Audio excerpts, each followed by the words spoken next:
Well, we go again. Can the Browns get their first win since I started my channel? I can't say I'm exactly feeling too confident. Hey guys, Oliver here, aka UK Browns NFL, and this is my Week 6 preview for the Browns matchup against the Philadelphia Eagles. I can't remember the last time I felt this pessimistic about a Browns game. I wholeheartedly believed that they could beat the 5-0 49ers with PJ fucking Walker last year, and I feel less confident about them beating a Eagles team that I don't really think is necessarily good. The game itself, 6 p.m. UK time or 1 p.m. Eastern time. It is at the Link in Philadelphia, the Browns' third consecutive road game before a 3-game home stint, which sees them kick off their divisional games this year with the Bengals and Ravens coming up over the next 2 weeks. The Browns go into this game 1-4 against a 2-2 Eagles team that is coming off a bye. Let's face it, the vibes are pretty bad for both teams right now. The Browns, Browns fans are ready to explode. I think Philly fans are feeling the same, which wasn't helped with the Phillies' disappointing end to their playoff run in the MLB playoffs this week. So I think it's a pretty big game when it comes to the mental health of both fan bases. I could see both fan bases lighting up their team with a loss this weekend. So pretty big game for both fans and both teams. This is a pretty unfamiliar matchup for the Browns, only playing the Eagles 6 times since reactivation. It's the first game against the Eagles since their 22-17 win in 2020. The Browns had lost the previous 5 matchups out of the 6 they've played since reactivation. Unfortunately, Stefanski has insisted that Watson is still the starter, so we once again have to go into this game absolutely dreading what we are going to see out of the quarterback position. I've made my feelings on Watson pretty clear by now. The experiment is over. Keep a lookout on this channel over the next week or so, as I will be releasing a video on where the Browns go from here in regards to moving on from Watson. But as for this game, as for now, Watson is still the starter. But I won't let that take away from, watching, enjoying and covering this team and the other 47 players that are active on any given game day. Like I said, I'm not exactly filled with confidence. However, since Stefanski has been the head coach of this team, they've not yet completely checked out of a season. They always seem to somehow keep in the season as long as they can. So who knows? Stranger things have happened. Injury report this week. The Browns had more DNPs on Wednesday than the Eagles had players on their injury report. So, the season might not be going well, but the Browns' injury report will always remain undefeated. It seems like every week now we have twice as much players on the injury report as the other team. But let me just quickly read you the injury report and the game day status for those players. So Nick Chubb will kick it off with, unfortunately, not back this week as expected. I said last week that I have pinpointed the Bengals game as the earliest I think we will see him. So again, he is out this week. He did practice all week at a limited capacity, but they're obviously not convinced that he's ready to go yet. So he is out for this game. Grant Delpit is out with a concussion, did not practice all week, has been ruled out of this game. So bit of a loss, that one. Mohamed Diabate, linebacker, is questionable for this game. Limited practice Wednesday and Thursday, and then a full practice on Friday. Ronnie Hickman is out for this game with an ankle injury, did not practice all week. So that is the backup safety to Grant Delpit out. So expect to see a lot of DeAnthony Bell this weekend. Jordan Hicks is questionable after missing last week with an injury. He practiced at a limited capacity all week this week, and he has been listed as questionable. Naheem Hines, again, same with Chubb, still not ready to go. Was activated 2 weeks ago off the PUP list. Practiced, same as Hub, at a limited capacity all week, but again, they're obviously not ready for him to go this week. So I look to the Bengals game next week as a potential return for Naheem Hines. James Hudson, shoulder injury, is out, did not practice. he obviously posted on social media that he had successful surgery. So hopefully he can heal up and be healthy soon. Maurice Hurst has been listed as questionable, limited practice Wednesday and Thursday, but a full practice on Friday, so hopefully he is ready to go. Ethan Posic is out, as we all know, did not practice all week and has been ruled out for this game. And then finally, Denzel Ward, that's the big one, is questionable for this game with a hamstring injury that he suffered last week. Did not practice Wednesday or Thursday, but he did return to practice on Friday, only at a limited capacity. So I think that's probably going to be a game day decision. We'll see how that goes. As I said at the start of the injury report, as always, it seems like there's 100 guys on here. But thankfully, Jack Conklin is active this week for the first time this season. Ollie from the future here. Just a quick update I wanted to put in here. Mike Hall has been activated from the Commissioner's exempt list, so is set to make his debut this weekend. Go Guardians. And then the Eagles, they have no game day designation for any players because they're all healthy. I think the only player that did not practice at a full capacity at any point this week was Nakobe Dean, who was limited on Wednesday and Thursday. Other than that, everyone else, AJ Brown, Lane Johnson, Devontae Smith, the list goes on. They're all healthy, all practice all week, all ready to go. So, coming off their bye, they've got everyone ready to go. So no team wants a week 5 bye week, but the Eagles probably somewhat welcomed it last week, given the injuries to the star players such as AJ Brown and Devontae Smith they were dealing with. So they probably weren't too mad about that week 5 bye, and as I said, because of it, they've got a full slate of healthy players ready for this game. So as I said, always seems like the Browns have got the worst injury report out of their opponent. No different this week. But moving on to what I do every week, I give 3 keys to victory, 3 things I think the Browns need to focus on and achieve to win this game. My first key to victory this week is to play like an actual NFL offense. The Browns offense ranks 32nd in total yards. To put that into perspective of how bad that just is, they average over 200 yards less per game than the number 1 ranked offense, Baltimore Ravens. The Browns rank 28th in first downs with only 76 so far this season through 5 games, and are dead last in the NFL in third down conversion percentage at a disgusting 18.2%. As I said in my Commanders review, the whole offense has been a mess, but the root of the issues do come down to the QB, in my opinion. It doesn't matter which way you look at it. Watson has been terrible. You look at the counting stats, he's 29th in passing yards per game, 18th in passing touchdowns, and 29th in completion percentage. You look at the advanced stats and it's even worse. His PFF grade ranks 24th in the NFL.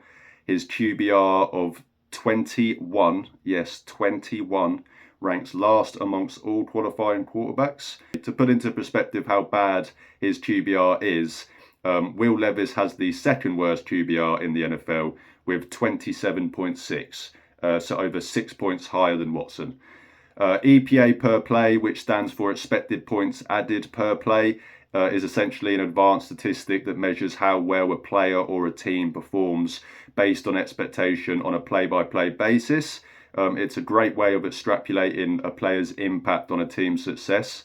And Watson currently ranks 29th out of 37 qualifying quarterbacks with an EPA per play of minus 1.7.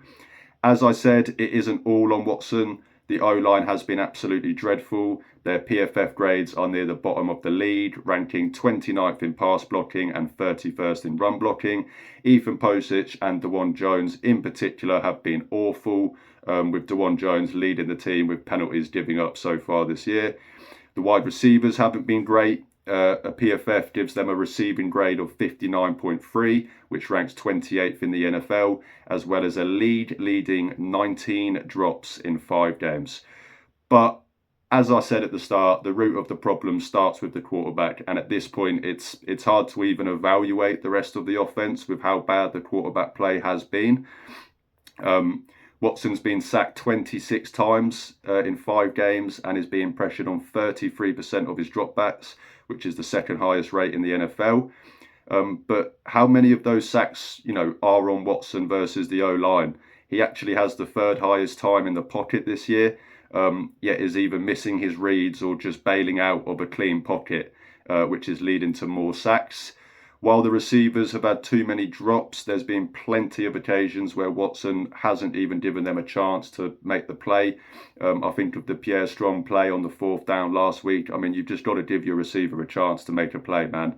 I'm also not going to entertain any of the play calling stuff, man. I mean, I've seen this play caller have a top 10 offense with Baker Mayfield, Jacoby Brissett and Joe Flacco. Trust me, the play caller isn't the problem.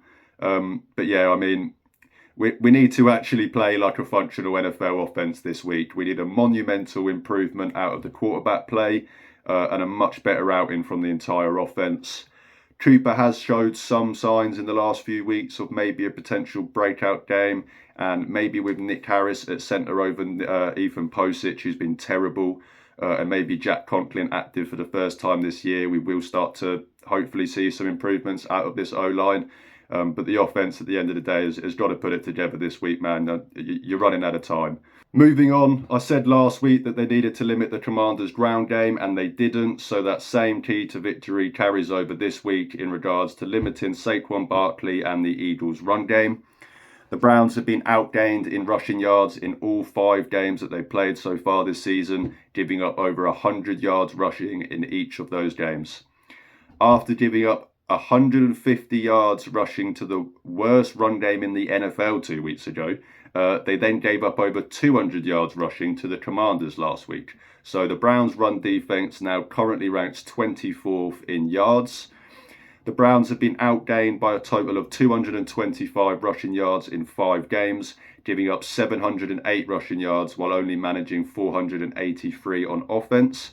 The Eagles are 6th in total rushing yards, with Saquon Barkley currently 3rd in the NFL in rushing yards, despite playing a game less than 28 other teams. He is the first Eagle player in franchise history to rush for over 425 yards and 4 touchdowns through the first 4 games of the season. The Browns' run defense has regressed through the first quarter of this season. Teams are having much more success attacking the Browns on the ground, as shown by their 24th ranked run defense versus their 7th ranked pass defense. Za'Darius Smith and Quinton Jefferson have been liabilities in this run defense, with teams often targeting the left side of that defensive front. When you're giving up huge gaps and not able to set the edge in run support, then you're just putting more stress on those second level defenders to come up and tackle. And the problem is the Browns can't tackle. They currently rank 31st in the NFL with a PFF tackling grade of 34.4. It's proven to be a huge problem and has led to us giving up too many big plays on the ground. I mean, I look back to the Raiders game where we gave up 6 10 plus yards runs to a team that had the 32nd ranked rushing attack. So, they have to do a better job stopping runners at the point of contact, which does slightly worry me this week going up against Saquon Barkley. But the Browns did show last year that they could be a good run defense under this attack-minded scheme, and they have to prove that this week if they're going to have any chance of winning this game. And, I mean, with the passing defense, while Denzel being questionable and the drop in play from some of the guys that we've seen, such as Emerson, does concern me, the run defense and the Eagles' run attack does concern me more, which is why I've gone for that one. And then finally, I said that I was going to keep saying it until they prove me otherwise. They haven't. So once again, my final key to victory for this week is to not beat yourselves. Whether it's penalties, bad operations, turnovers, just a complete lack of clean football in all 3 phases, the Browns continue to make things harder for themselves. The Browns have had 43 penalties so far this year, which is tied for the 4th most in the NFL. 9 penalties against the Commanders last week, including a stupid 15-yard penalty on Mike Ford for just drilling the punt returner after he so obviously made the call for the fair catch.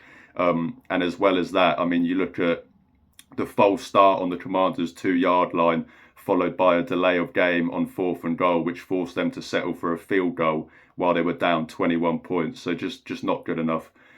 They played bad, but I think they would at least be 2 and 3 right now if they just minimise some of these mistakes that they've made over the first 5 weeks. The offense is most to blame, but the defense and special teams have also contributed.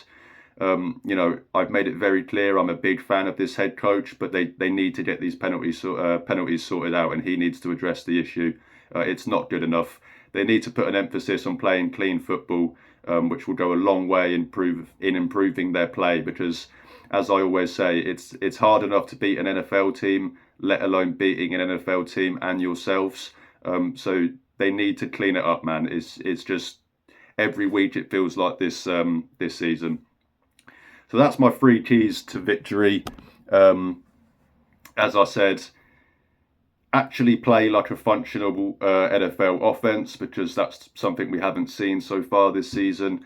Limit the Eagles' ground game, and obviously particularly Saquon Barkley. And thirdly, do not beat yourselves again. As I said, I'm not exactly feeling too confident about this one, but hey, maybe after a Guardians Game 5 win and Ohio State win over Oregon tonight, the vibes in Cleveland might be a lot higher heading into this game tomorrow.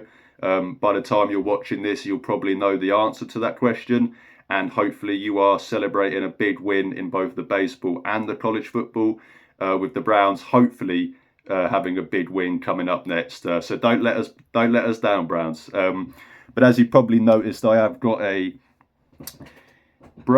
Cleveland Cavaliers playoff shirt on to try and give some good fortune for the Guardians today in their Game 5 playoff match against the Tigers. As you could probably see, it's a little tight on me. It's a little bit old. That's because we don't get too much playoff gear in Cleveland sports. So this is a little bit old, but as I said, I'm wearing it. Hopefully it can inspire the Guardians in about an hour's time of recording this to go and get a big win against the Tigers in Game 5 and make it to the conference championship game. But I suppose that will do it for today's preview. So as always, guys, thank you so much for watching. Please subscribe to my channel and drop this video a like. Check the links in the description to see where you can support my channel, as well as follow and interact with me on social media. As I always say, my goal here is to build a community of Browns fans, and even if I only get to talk to one Browns fan a day, I'm still happy, because I'm talking Browns football with the best fan base in the world. So thanks again, guys. Enjoy this great weekend of sport we've got ahead of us, and as always, go Browns.